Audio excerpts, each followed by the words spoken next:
They mocked the veteran for the strange, overbuilt cabin he was carving into the Montana hillside with his loyal dog, calling it a doomsday bunker, a waste of a good man's time.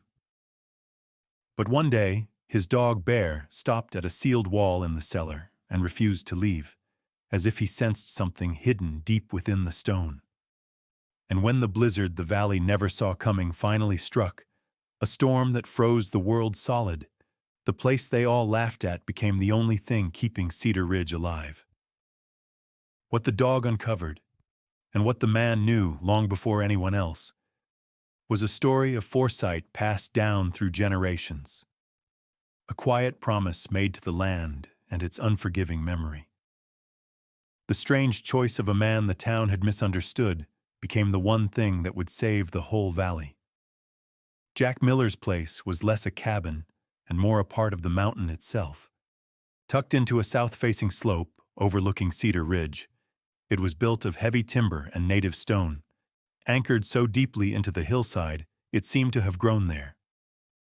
Jack, at 47, moved with the quiet economy of a man who had spent years in places where wasted motion was a liability. His service as a Navy SEAL had left him with a stillness that some in town mistook for distance, and a discipline that governed his days. Each morning began before sunrise, with a methodical check of the systems that were his life's work. His companion in this ritual was Bear, a German shepherd whose graying muzzle and steady, intelligent eyes reflected the same quiet competence as his master. Bear was more than a pet. He was a partner, a silent witness to the endless labor. Together, they were a self-contained unit, living by a rhythm the valley below had long forgotten. The heart of the home was not the modest living space upstairs, but the sprawling, stone-lined cellar beneath it. This was what the town called his bunker. It was always a few degrees above freezing, even in the deepest winter, warmed by the earth on three sides. Here, Jack's foresight was made tangible. One wall was lined with shelves holding hundreds of glass jars, their contents a jewel-toned mosaic of last summer's harvest. Green beans, tomatoes, pickled beets, and golden peaches. A high-efficiency wood stove, a heavy cast-iron beast, sat at the center, its flue running up through a massive stone chimney that acted as a thermal mass, radiating heat long after the fire died down. As a backup, a gravity-fed pellet stove stood ready, requiring no electricity to function. For water, he had not one system, but three. The main source was a deep artesian well, but a massive cistern buried behind the house collected every drop of rain and snowmelt from the roof, filtering it through layers of sand and charcoal into a potable reserve. A gleaming brass hand pump was mounted beside the electric one, a testament to his belief that modern convenience was a fragile luxury. He had even engineered a small, insulated greenhouse into the south-facing cellar wall, where low-wattage grow lamps, powered by a modest solar array and a battery bank, nurtured rows of hardy lettuces, kale, and herbs, a splash of impossible green in the subterranean twilight. Ventilation was a marvel of simplicity. A low intake pipe drew cold, fresh air from the north side of the house, while a high exhaust vent on the roof pulled the warmer, stale air out. A constant, silent breath that kept the space from feeling like a tomb. It was a closed loop, a fortress of self-reliance. And at the very back of this meticulously organized space was the detail that didn't quite fit. A heavy, oak plank door, bound with old iron straps and set into the deepest part of the stone foundation. It was older than the rest of the cellar, and it was sealed shut. Jack had never opened it, assuming his father had walled off an unstable root cellar years ago. He had work to do, and the door was simply a part of the history he had inherited, a question he hadn't yet thought to ask. The town of Cedar Ridge viewed Jack Miller with a mixture of quiet respect for his service and open amusement at his current life. The epicenter of this amusement was the Rusty Spur, the town's only tavern, run by a man named Hank Brewer. Hank was in his late 50s, with a flushed, perpetually smiling face and a voice that could fill a room without effort. He wasn't a cruel man, but he enjoyed a good story, and Miller's Folly, as he'd christened the hillside cabin, was his favorite tale to tell. "Heard Jack was hauling in another cord of wood yesterday," Hank would boom to the ranchers and loggers nursing their beers. "Must be preparing for the next ice age up there in his doomsday hole." The men would chuckle, picturing the quiet veteran tending his jars and his strange underground garden. They were practical men who dealt with the world as it came, and they saw Jack's obsessive preparation as a kind of madness, a ghost of the wars he'd fought that he couldn't seem to leave behind. They didn't understand why a man would work that hard for a disaster that never came. Jack would feel their eyes on him during his weekly supply runs to Miller's Mercantile, the general store that had been in town longer than anyone could remember. He'd park his old Ford truck, Bear waiting patiently in the passenger seat, and walk in with his short list: salt, kerosene, sacks of grain for his chickens, more canning lids. Hank would often be there, holding court by the pot-bellied stove. "Stocking up for the end of the world again, Jack?" he'd call out, and the younger men would grin. Jack would offer a simple, non-committal nod, his gaze never wavering. He didn't defend himself. There was no point. Explaining his reasons would be like describing color to a blind man. He'd simply gather his things and pay at the counter, where Sarah Jenkins would be waiting. Sarah, a widow whose husband had been lost in a logging accident a decade prior, ran the store with a quiet grace. She never joined in the laughter. She understood, in a way the others didn't, how quickly a life could be upended. She'd tally his items, her hands moving with a practiced efficiency. "Looks like you're getting ready for a hard winter," she might say, her voice low and kind. "It never hurts to be," Jack would reply, the longest sentence he was likely to utter all day. He would thank her, give a slight tip of his head to the room, and walk back out into the cold, the sound of muffled laughter following him. Back in his truck, he'd give Bear a soft scratch behind the ears. The dog would lean his heavy head against Jack's shoulder, a silent affirmation. They had their work, and the opinions of the town were just noise, distant and irrelevant as the wind in the pines. He would drive back up the winding dirt road to his sanctuary, the sealed door in his cellar a silent, unexamined piece of his inheritance, a mystery as quiet as he was. The discipline Jack Miller lived by was a legacy of his time in the teams. He had learned in the frigid waters of the North Atlantic and the searing heat of forgotten deserts that the human body was a fragile machine, and that survival was a matter of systems. You needed heat, water, and fuel, and you needed backups for your backups. The world was not a kind or forgiving place. It was neutral, and its neutrality was lethal to the unprepared. But the true reason for his work ran deeper than his training. It was in his blood, a quiet mandate passed down from his father, a man who had been a surveyor, charting the unforgiving contours of the Montana wilderness. His father had built the original cabin, sinking its foundations deep into the bedrock, and had taught Jack how to read the language of the land, the way the wind stripped bark from the north side of the trees, the way a sudden stillness in the forest could signal a coming storm. His father had respected the power of the mountains, and he had passed that respect on to his son. One crisp autumn evening, that inheritance took on a new and urgent meaning. Bear, who was usually a placid presence in the cellar as Jack rotated his stores, became fixated on the old sealed door at the back. He stood before it, whining softly, his body tense. He pawed gently at the weathered oak planks, then looked back at Jack, his intelligent eyes insistent.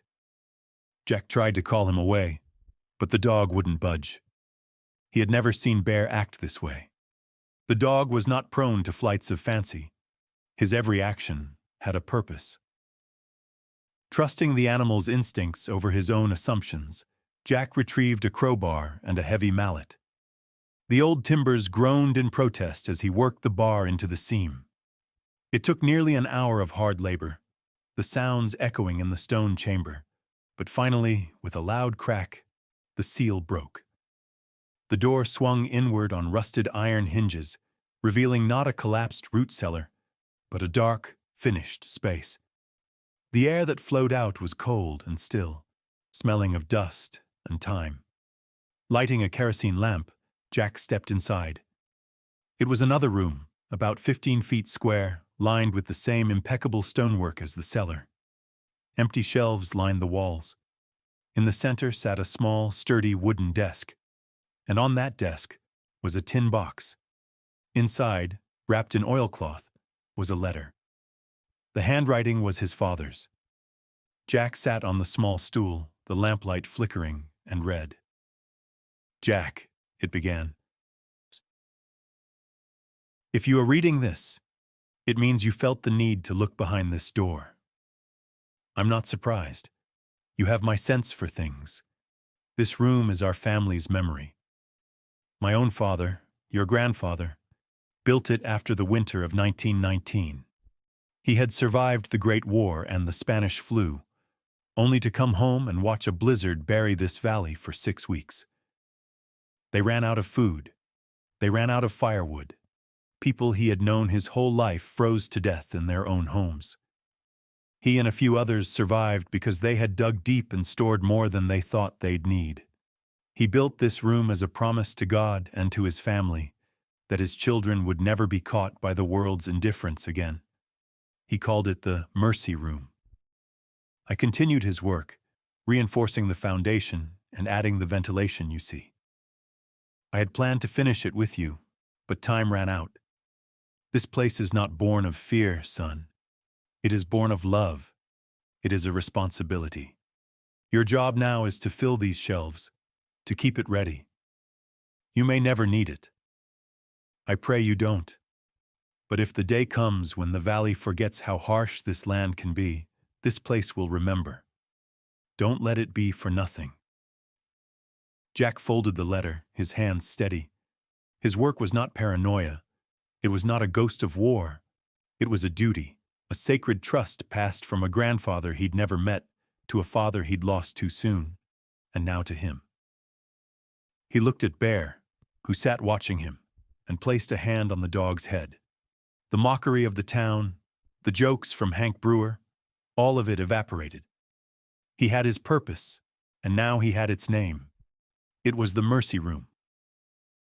In the weeks that followed, Jack began to see the signs. They were small things, easy for a town busy with its own affairs to overlook.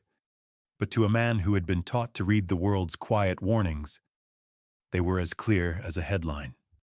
The air pressure began a slow, almost imperceptible descent, a weight he could feel in the old ache in his shoulder. The deer and elk herds moved down from the high country a full month early, their coats unusually thick as they browsed anxiously at the edge of the valley floor.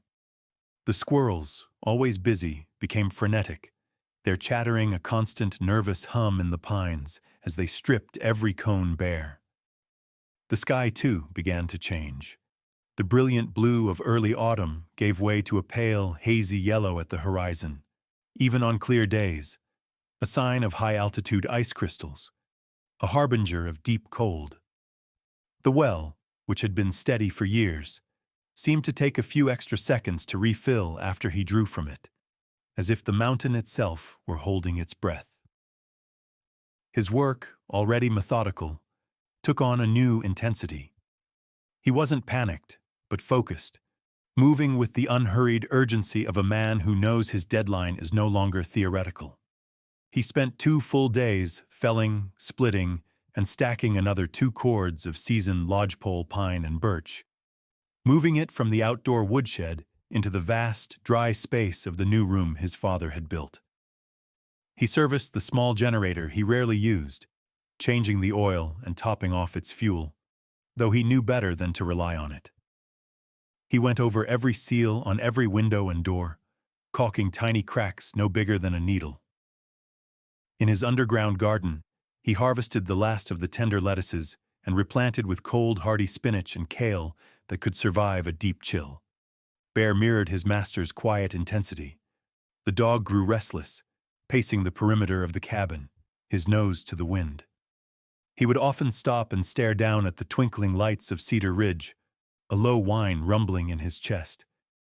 He stayed closer to Jack than ever, a constant, warm presence at his heel. One afternoon, on a final check of his property line, he crossed paths with Elias Thorne, a retired forest ranger who lived even higher up the mountain, a recluse who spoke even less than Jack did. Elias was 70, his face a roadmap of wind and sun. He stopped his slow, steady walk and nodded at Jack, his gaze sweeping over the pale sky. "Air's got that thin feeling," Elias said, his voice a dry rasp. "Feels like 89. That one came down like a hammer." He didn't elaborate. He didn't need to. The blizzard of 1989 was still spoken of in hushed tones in the valley, a storm that had shut down the county for 2 weeks. Elias met Jack's eyes, a look of grim understanding passing between the two quiet men. "You keep that chimney clear, son," he added, before continuing on his way. That night, Jack made one last trip into town. He bought every box of candles and every bottle of kerosene Sarah Jenkins had at the Mercantile. She watched him load the supplies, her expression concerned. "The forecast just says a few inches, Jack," she said softly.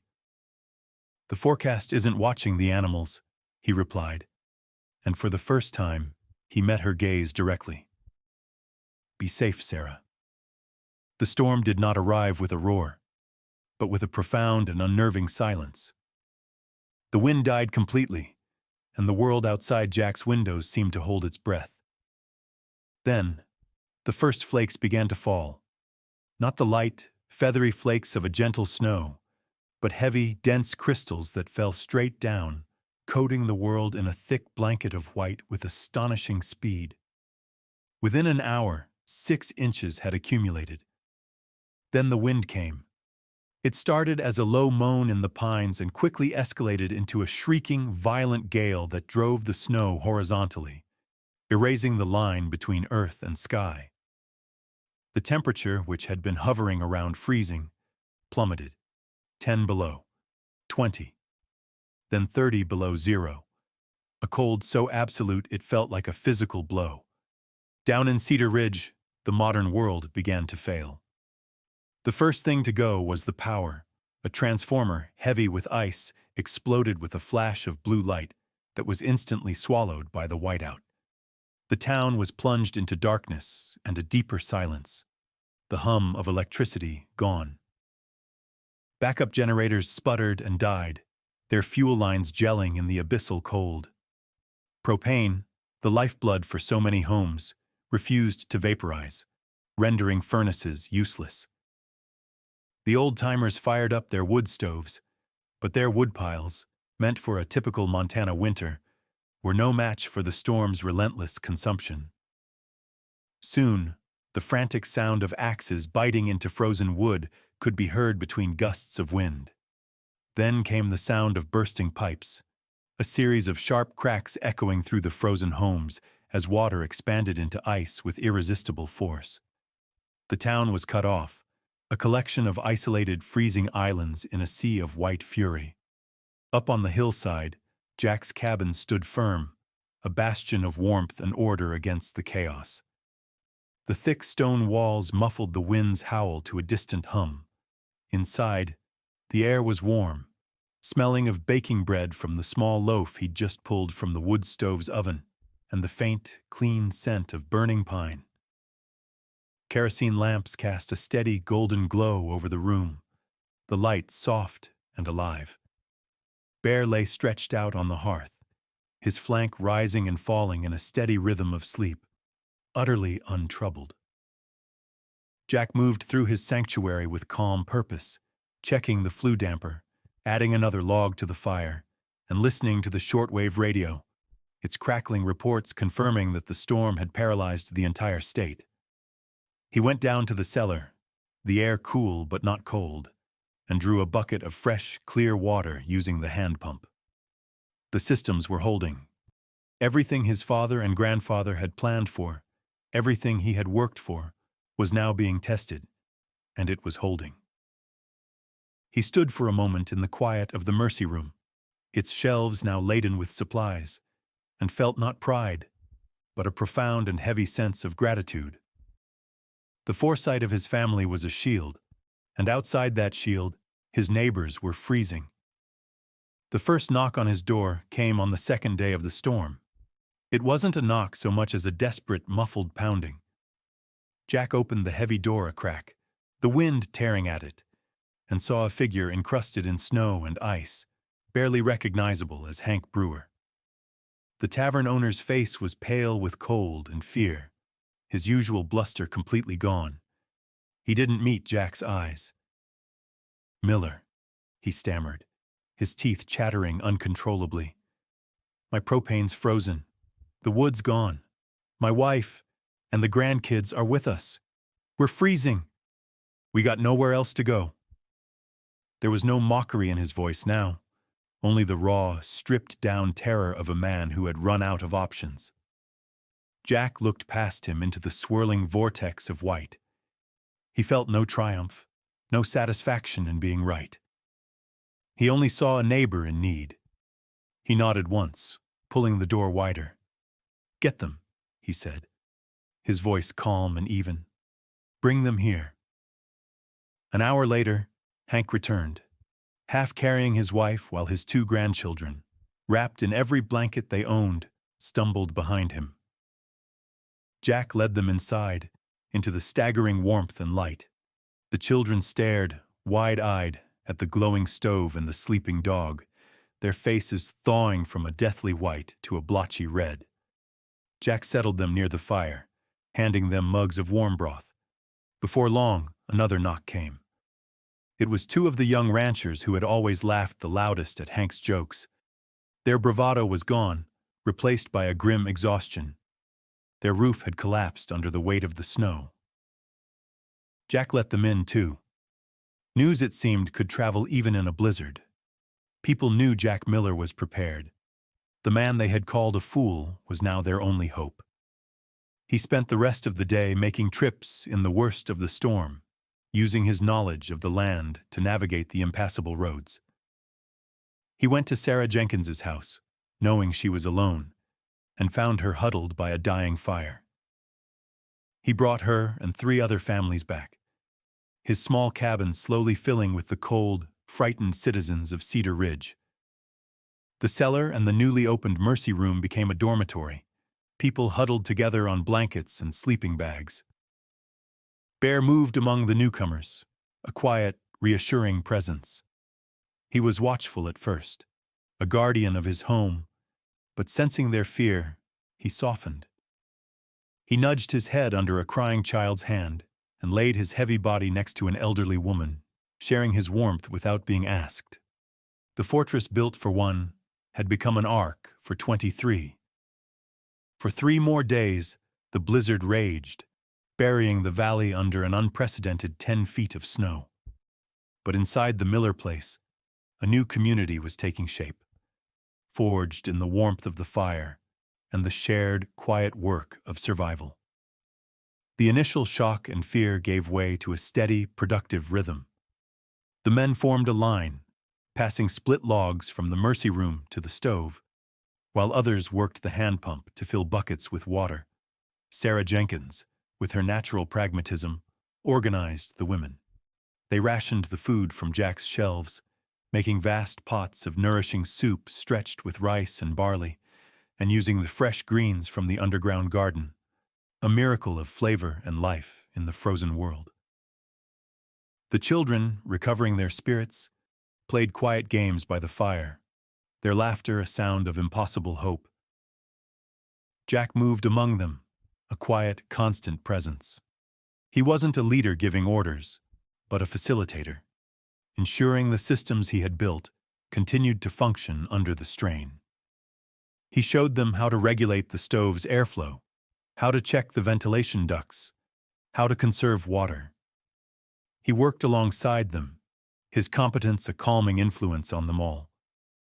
On the 4th evening, as the wind outside finally began to lose its vicious edge, Hank Brewer found Jack alone in the cellar, checking the battery levels for the grow lamps. The big man stood there for a long moment, his hands in his pockets, his gaze on the floor. "Jack," he said, his voice thick with emotion. I don't know what to say." He finally looked up, his eyes filled with a humility Jack had never seen in him. "All that time we were laughing. We called you crazy, a fool, and you were the only one who saw what was coming. I was wrong about you, about this place. You saved my family, you saved all of us. I'm sorry." Jack finished his check and turned to face him.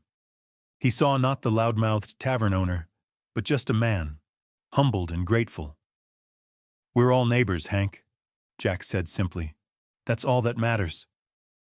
He placed a hand on Hank's shoulder for a moment, and the gesture said more than words ever could. It was an absolution. The mockery that had defined their relationship was gone, replaced by a profound and unspoken respect. The place they had called Miller's Folly had become their salvation, and its quiet, solitary builder had become the unexpected heart of their community.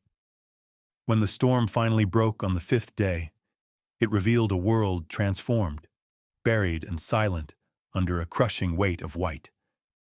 The sun shone on a landscape of profound stillness.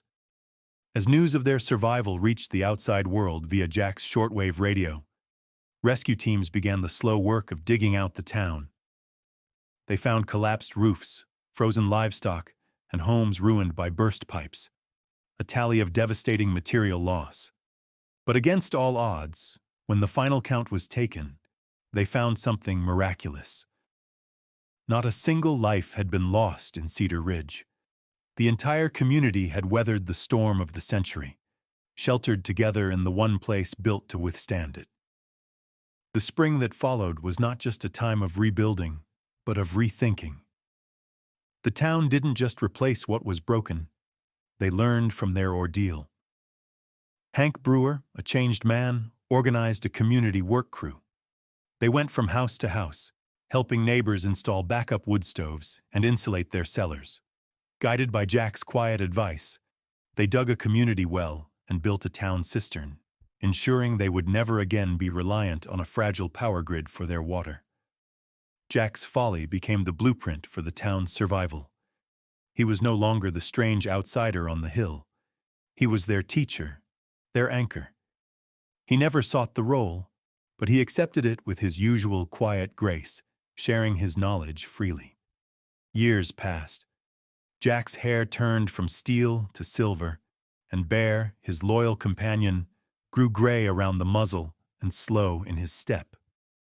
They would sit together on the porch in the long summer evenings, watching the lights of a wiser, more prepared town twinkle below. Jack was a part of the community now, respected and loved, though he remained a man of few words. When Jack eventually passed away in his sleep one peaceful autumn night, the whole town mourned. They buried him on the hillside overlooking the valley he had saved. They did not let his cabin fall into disuse. It became a community trust, maintained by volunteers, its shelves always stocked, its systems always ready. They called it the Miller Place. By the heavy oak door, they mounted a simple bronze plaque. It didn't mention his military service or the mockery he had endured. It simply read, "The Miller Place, built with foresight, shared with love." The strange, obsessive work of a man the town had once misunderstood had become his lasting legacy, a permanent shelter that outlived him, a testament to the quiet man and his faithful dog who had listened to the wisdom of the past, and in doing so, had saved the future of the valley. In the end, the story of Jack Miller is a quiet reminder of a simple truth. Sometimes the people the world overlooks, the ones who move to a different rhythm and listen to a quieter voice, are the very ones placed among us as guardians. Their steady, unseen work, performed without any thought of praise or recognition, is its own kind of faith, a belief that preparation is a form of love, and that being a good steward of what you've been given is the highest calling of all. It's a story about a father's wisdom, a loyal dog's intuition, and a veteran's refusal to forget the hard-learned lessons of survival. It teaches us not to be so quick to judge the quiet man on the hill, for his strange and solitary work might just be the thing that shelters us all when the storm comes. The truest strength, the kind that endures, is rarely the loudest. It is the steady, patient, and loving foresight that builds a refuge, not just for oneself, but for anyone who might one day find themselves lost in the cold.